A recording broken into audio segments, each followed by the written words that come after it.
Well, I mentioned at the start that we're looking at the life of King Solomon, the things he said, the things he did. And today's next instalment from 1 Kings is up now, and Phoebe's going to come and read that for us.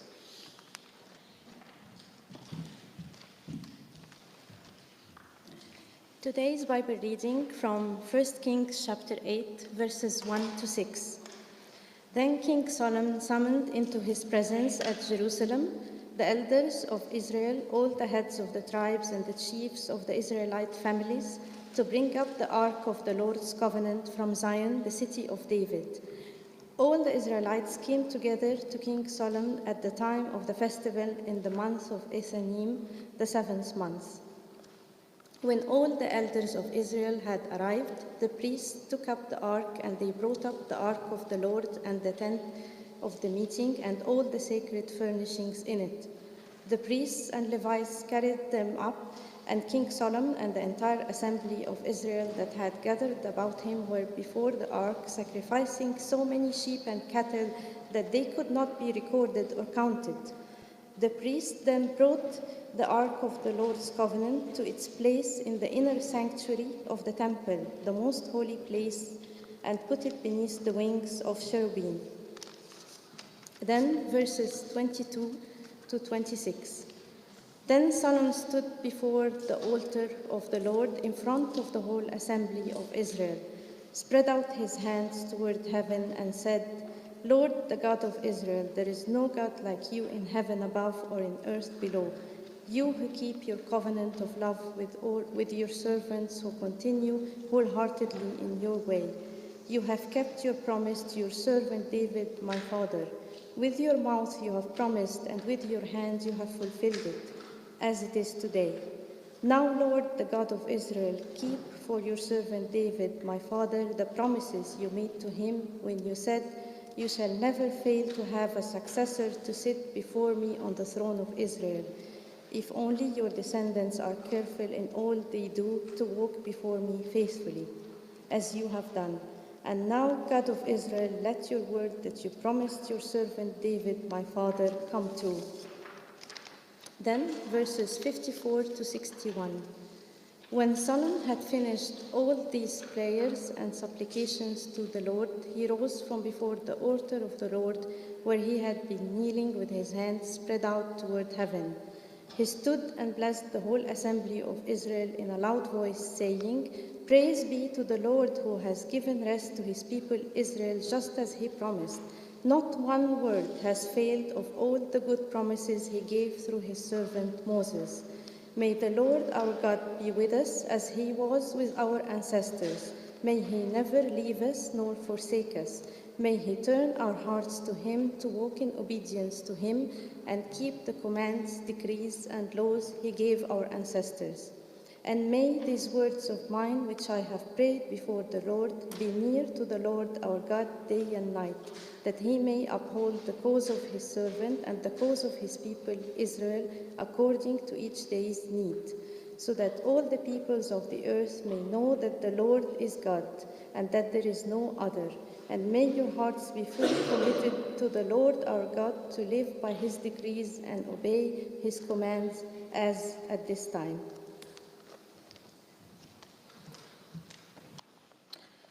Thank you, and great to see folk.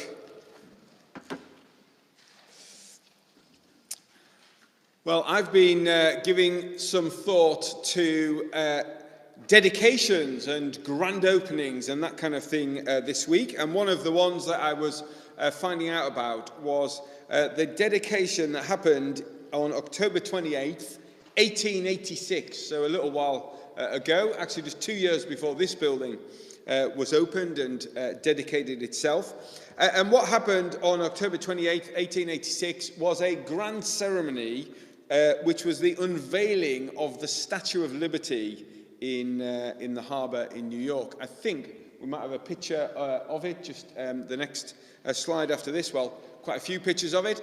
It was made of copper, and copper reacts with oxygen and so gradually it turned green, and we know it's green now, but when the grand unveiling happened, it was bright and copper-coloured. It must have looked quite splendid. I think they did know it would change colour. It wasn't like an unexpected kind of thing. But the day itself, the ceremony, it didn't go without hitch. It was cold and miserable. It was pouring down with rain. The US president was there, President Cleveland, not one of the more famous ones, I would say, but he was there. And there'd been a big parade, a ticker tape parade, the first one that there ever was in New York. There was dignitaries from France and America, because it was a gift from the people of France to the people of America. About 2,500 of them gathered on the island there. There was music, there were prayers, there were gun salutes, there were speeches. The whole thing was covered in a giant French flag that was going to be unveiled, but during one of the speeches it was accidentally unveiled partway through. The speech had to be cut short as everyone cheered and everything. All the normal people weren't allowed on the island. They had to watch from a distance, but there were lots of ships and things in the harbour, and such was the excitement and the cannon smoke and the smoke from the ships and the drizzle that it was hard to see, I think, for most people. And then, I didn't realise this until this week, the whole thing was supposed to be a lighthouse, and the torch she's holding was to be lit, but they really struggled to get it lit because of the weather conditions. So it all in all didn't go that well, but it's still a very loved landmark, isn't it? It's still, despite all that, widely known, and I guess most of us would know exactly what I was talking about when even without the glorious pictures we've got on the screen. The ceremony, I'm sure, was people talked years later would talk about the fact that they'd been there, etc. Well, we're going to look in 1 Kings chapter 8. We're going to look at a opening ceremony, not for a statue, but for the temple. If you've got one of the church Bibles, you can follow along in page 368. Now, this was a grand affair. The whole chapter tells us in quite a lot of detail about what was happening. Back in 2 Samuel chapter 7, God had told David that he wouldn't build a house for God, but that his son would be able to. And if you were here last week, you'll know that that dream is now being realized. It's taken them a long time to get to this point, but this is the grand opening, if you like. It goes a little bit better than the one for the Statue of Liberty. But just as you might have been thinking, well, that's interesting, find out about the Statue of Liberty, but it doesn't make much difference to my everyday life, you might be also thinking that as we look at this chapter, in 1 Kings 8, it was all happening 2,000 miles from where we're sitting now, and 3,000 years ago. So you might think, well, some history nerds might be interested in it, but why should anyone be bothered now?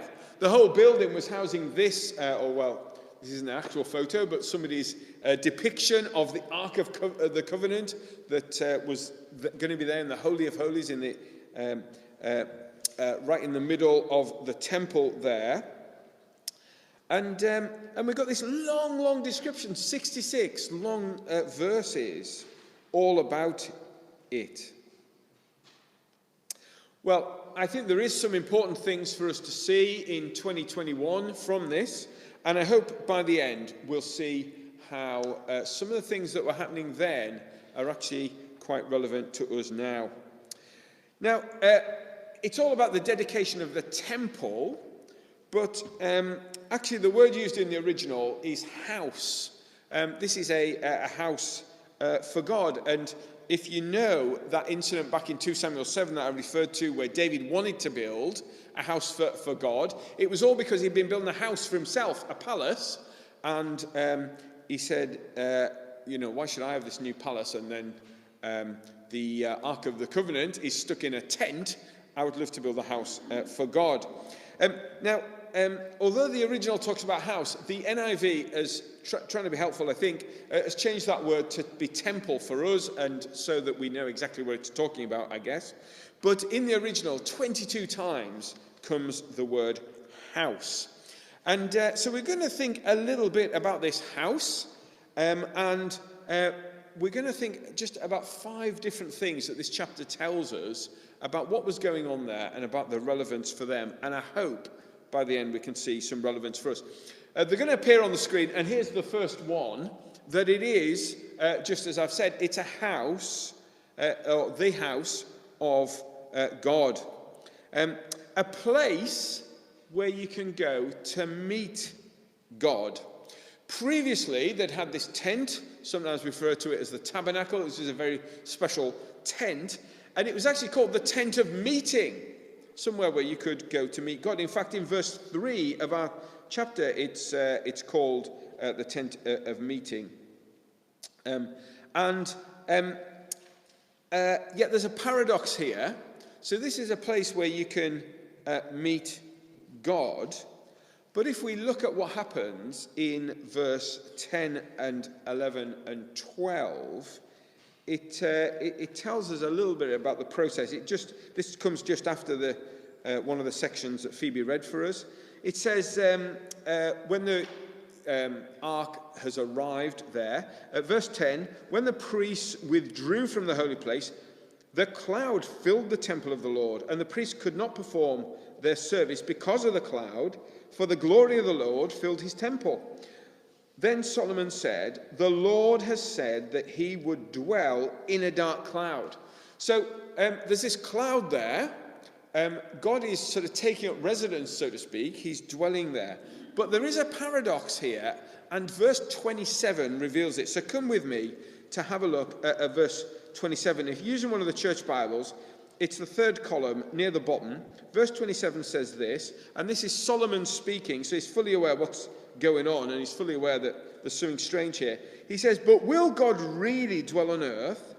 The heavens, even the highest heaven, cannot contain you. How much less this temple I have built?" So it's a house of God, a house for God, we might say. It describes God taking up residence, so to speak. And yet, how can a human-built house possibly contain God?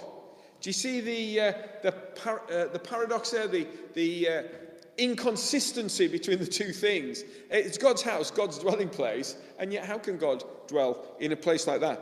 But that's not the only paradox, because I said earlier, this is the house of God. It's a place where you can meet with God, and the tent that there previously was called the tent of meeting, you can meet with God, except the whole thing is designed to stop people being able to get into the Holy of Holies. There's a kind of ring of defenses of various sections where different people are allowed. Only the priests are allowed in certain sections, for example.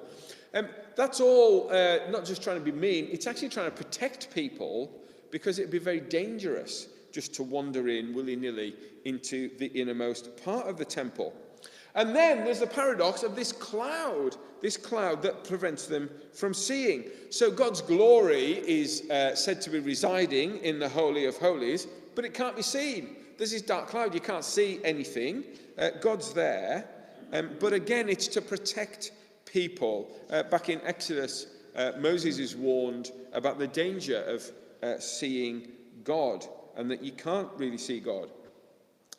But this temple is symbolic of some realities. It's pointing to some greater truths. It is God's house. It is representing God being on earth. It is representing how people can meet with God. It is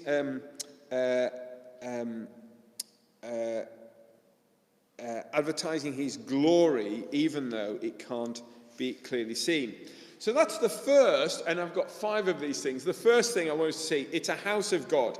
The second thing about this place, this temple, this house, is it's a house of testimony. That first one we saw in verses 1 to 12. This one we see in verses 13 to 21. Look with me at verse 15 and what it says there. Solomon is speaking and he says, "Praise be to the Lord, the God of Israel, for with his own hand he has fulfilled what he promised with his own mouth to my father David." So this building testifies to something. It speaks of something. And Solomon is saying it speaks of God's faithfulness. If you were here last week and you were looking with us at the previous chapters, we saw that this temple was, this building, this house was going to speak of God's faithfulness. Look with me at verse 17, where Solomon says, "My father David had it in his heart to build a temple for the name of the Lord, the God of Israel. But the Lord said to my father David, you did well to have it in your heart. Nevertheless, it will not be you who builds the temple, but your son. Your son with your own flesh and blood, for he is the one who built the temple for my name." It's described there as a temple or house of God, but it's for his name, for the name of the Lord. And God confirms that that's what it's all about. It's not so much that God needs a home. He's kind of homeless and he needs somewhere to dwell. But notice it says it's for his name. What does that mean? Well, this is the place that's going to bear his name. Or we might say will bear witness about him. Or we might say that brings honor to his name. Again, if you were here last week, you saw the splendor of this place, the amount of magnificent materials that were going to be used, etc. It's all bearing witness. So there's it's speaking a kind of testimony, bearing witness to God's faithfulness. It's also speaking about God's name and indirectly sort of his glory. But it also points in a third way, it sort of testifies about God. It points to the fact that although you can't see God, remember the cloud and the restrictions limiting who can go in, you can hear from God. How? Well, right there in the center of the temple is that ark. Remember we saw that depiction of it on the screen. And within the ark, verse 9 tells us this. What's in the ark? In that box are stone tablets. And they're the stone tablets made by Moses that contain the 10 Commandments. How God had spoken to his people. So not only does the house testify or speak to God's faithfulness, not only does it speak to his honor as a house of his name, but it also speaks to the Ark of Covenant, and covenant means special promise, but also literally to the law and the word of the Lord that was contained right in there and is being shown to have great significance and importance by its location.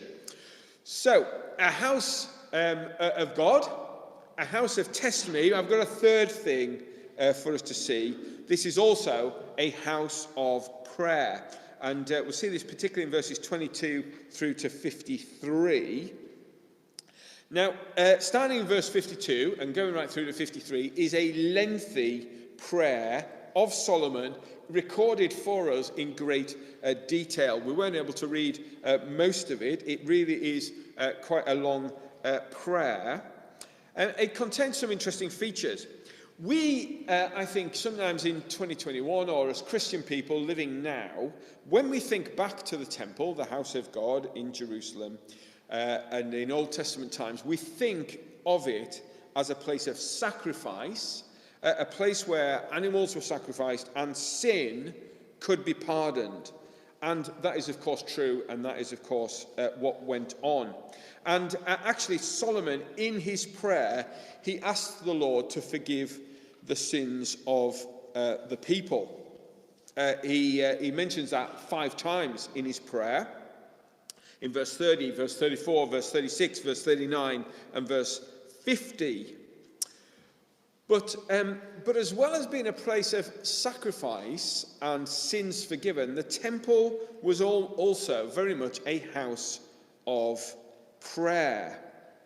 It's a real place of prayer, a place to come to pray, and a place where much prayer is carried out by the priests, etc., who work there, as well as ordinary people who'd come themselves. Jesus himself talks about this in Matthew 21 and verse 13. You may know the story of Jesus clearing out the temple from some money changers and people who'd taken up residence there. And Jesus says there, it is written, "My house shall be called a house of prayer, but you have made it a den of robbers." So Jesus there referring to its role as a house of prayer. And so Solomon, in his prayer, part of it, in fact, a large part of it, is asking God in prayer to answer the prayers that are going to be prayed in the temple and associated with the temple.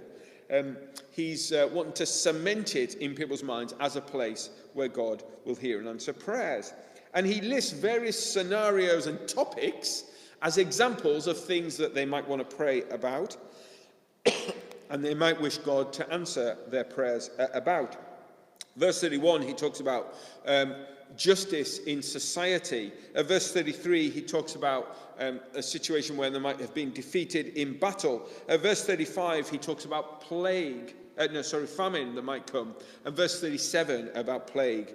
Verse 41, he prays about foreigners and Gentiles who might come to the temple and pray themselves and want to approach God in that way.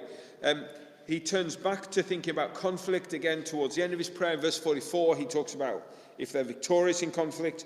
In verse 46, if they're defeated. So he lists all kinds of situations, some times of happiness, sometimes of sadness, but all to be prayed about in this house of prayer. And he very much starts as he means to go on with this lengthy prayer. But it's not just about prayer. So that was our third thing. It's also a house of praise. And that's my fourth thing I want us to see. And he moves on to this the chapter moves on to this in verse 54 through to 61. As Solomon has looked back over Israel's history and how God has gotten them to this point, and again, we thought about this slightly last week, he's able to give his verdict on that. And his verdict comes in verse 56. It was read for us earlier by Phoebe, but let me just read it again for us, where he says this. Solomon says in a loud voice to the assembly, "Praise be to the Lord, who has given rest to his people Israel, just as he promised. Not one word has failed of all the good promises he gave through his servant Moses." Now, we said last week that they've been waiting 480 years since Moses, since the Exodus, been waiting to get to this point. But as he looks back, he's able to say not one word of what God promised has not happened. He hasn't let us down at all. Not one word has failed of all the good promises he gave us. And he's wanting to praise God about that. He wants that to continue in the future as well. And he gives the reason why he wants that. In verse 60, he says, "So that all peoples on earth may know that the Lord is God and there is no other." So his reason for wanting that continued blessing is that it would be a good advert to people, to other people, of who God is. So much praise and high praise, and prayer and praise coming together here. We might describe that today as worship. That's a word or an activity that we sometimes narrowly focus down onto a building, like this temple in Jerusalem. You know, people go there to worship. Sometimes people refer to that in our day, connected with a church building, a building like the one we're in now. But of course, the New Testament widens that out to encompass the whole of life. So we live 24/7, a life that is a worshipful life, if you like, a life that honours God. It's not just something we do on Sundays or do on holy days, or even have to do in a certain location. We've been very thankful for that, haven't we, over recent months, as often we've just all been dispersed and in our own homes. But do you know what? That isn't just an idea for the New Testament or for our day. It's an idea that actually comes right here, and we saw it in verse 61. Have a look with me at verse 61, top of column 3 on page 371. He says, "And may our hearts be fully committed to the Lord our God, to live by his decrees and obey his commands, as at this time." He wants our hearts to be fully committed, not just on this occasion or not just when they're at the temple, but to be fully committed. It's a house of praise, a house of prayer, a house of testimony, a house of God. I've got one last fifth one, a house of fellowship, and this is particularly in verses 62 to 66, as we look at how the chapter ends. Look with me at verse 65. It says there, "So Solomon observed the festival at that time, and all Israel with him, a vast assembly, people from Lebo Hamath to the Wadi of Egypt." That's from the top of Israel to the bottom. That's what those two places signify. "And they celebrated before the Lord our God for 7 days, and 7 days more, 14 days in all. On the following day, he sent the people away. They blessed the king, and they went home joyful and glad in heart for all the good things the Lord had done for his servant David and his people Israel."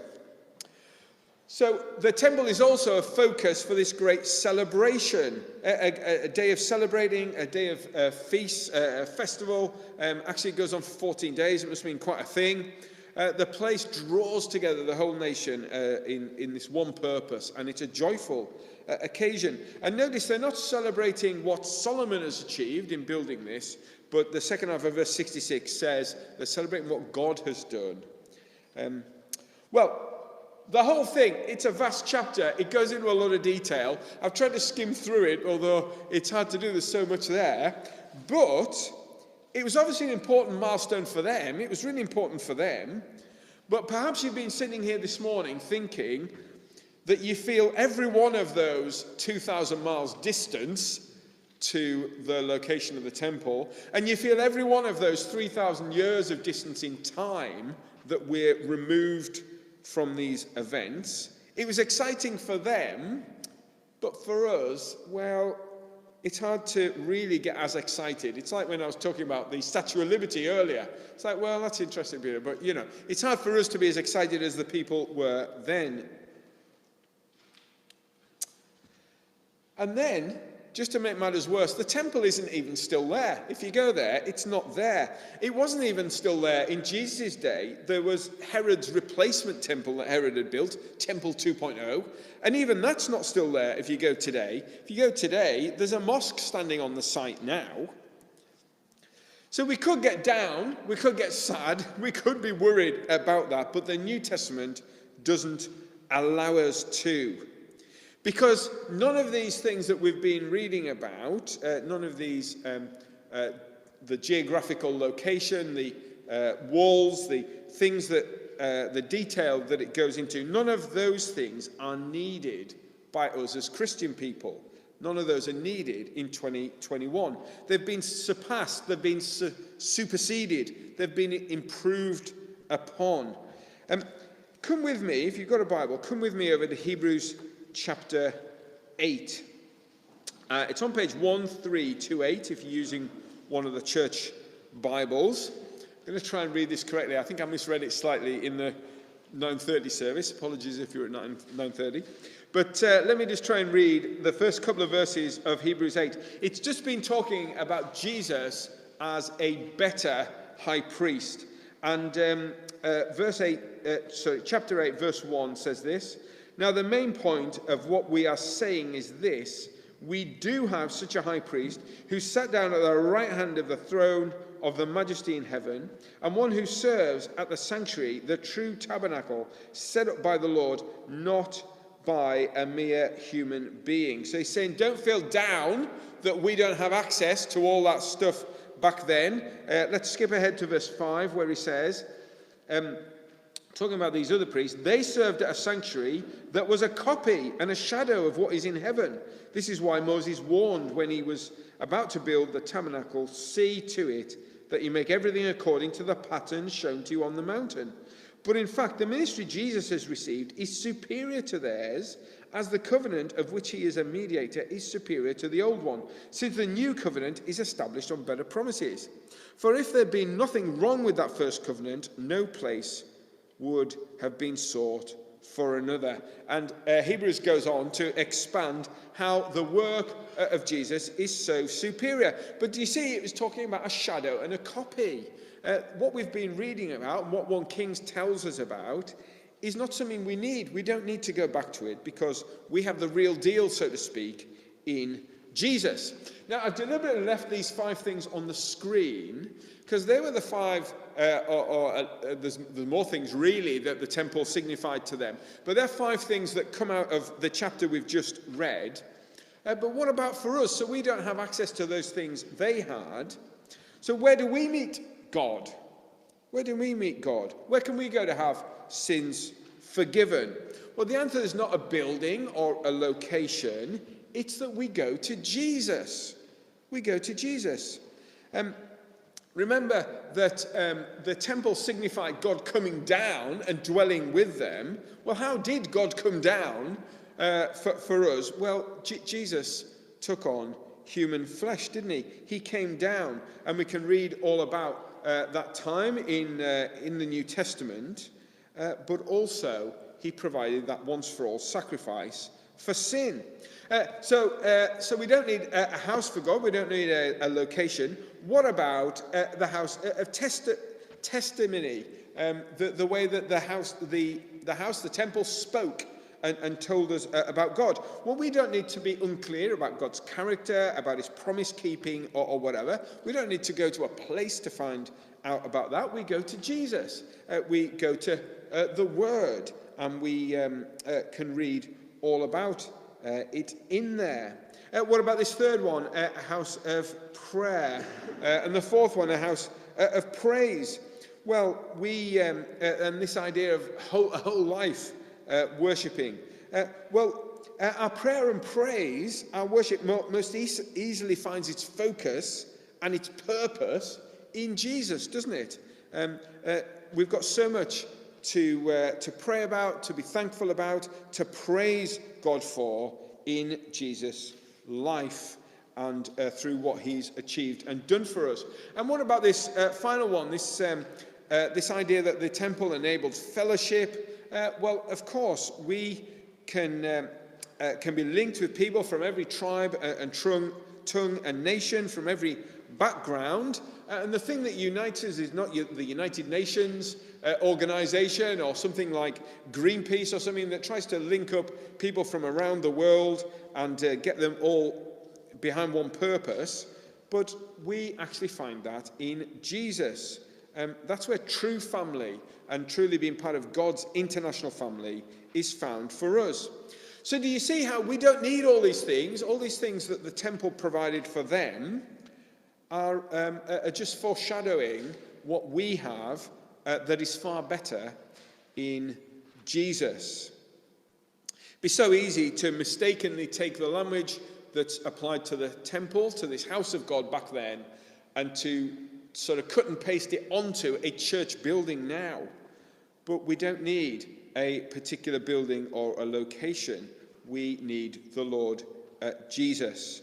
He's building his worldwide family, but that's the church. It's believers, and we're built on him as our foundation stone. So our place to meet God, to be able to trust him, to enjoy him, to find sins forgiven, all these things that they had in the temple, well, it's turned to Christ. My time has gone, but I just wanted to end with some verses from Hebrews 12. And a verse from Hebrews 12 and verse 2. I'm going to read it from the Amplified Bible. That's a Bible where someone's taken the verse and then just added a few bits. It's not always brilliant everywhere, the Amplified Bible, but I like what they've done with Hebrews 12 verse 2, where it says this. It says, looking away from all that will distract us and focusing our eyes on Jesus, who is the author and perfecter of faith, or the first incentive for our belief and the one who brings our faith to maturity, who for the joy set before him endured the cross, disregarding the shame, and sat down at the right hand of the throne of God, revealing his deity, his authority, and the completion of his work. So it says, look away from all that distracts us and focus our eyes on Jesus, the author and perfecter of our faith. They look to a building, they look to this temple, they look to all its splendor, etc. But for us, we look to Jesus. Let me pray. Father, I thank you that we're not limited to a geography or a location or something like that, but we can simply come to Christ. Father, I just pray for us if we're hearing that for the first time, that you'd help us to understand what that means, and that you'd help us to find out more about Christ. Perhaps these are old truths and truths that we've known for a long time. Father, I pray that you'd help us to see once again the joy of that, and the joy of not needing to have these things that they had back in the Old Testament, and how they were just foreshadowing a far better thing that we have in Jesus. Father, I pray that you'd help us to live in the light of these things this week and in future days. Amen.